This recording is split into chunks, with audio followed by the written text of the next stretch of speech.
Itu instrumen investasi yang sejak zaman nenek moyang dulu begitu, itu perlu dimiliki orang katanya.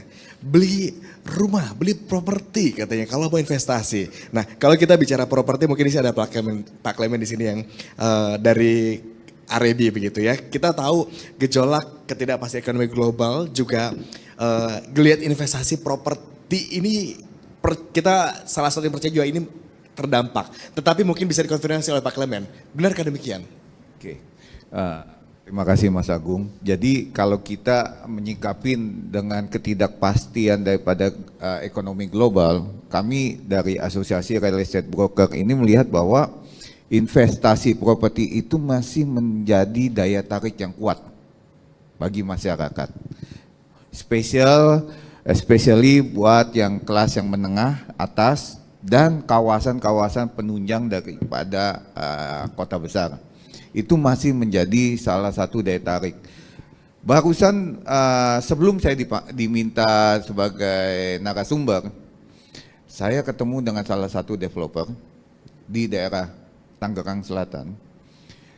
3 bulan terakhir mereka bisa menjual residensial saja itu 700 miliar. Dan bulan lalu khusus residensial aja ini satu developer, karena di Tangsel itu banyak sekali developer besar, itu mereka bisa membukukan 350 miliar. Artinya investasi properti ini masih menjadi daya tarik yang bagus. Dengan gonjang-ganjing ekonomi global yang pasti investor pun juga ada berhati-hati di dalam berinvestasi. Tetapi yang seperti Mas Agung sampaikan bahwa sejak dari dulu masyarakat kita ini masih mempunyai satu mindset, apabila selesai sekolah dapat pekerjaan, apa yang mereka cari? Properti, rumah.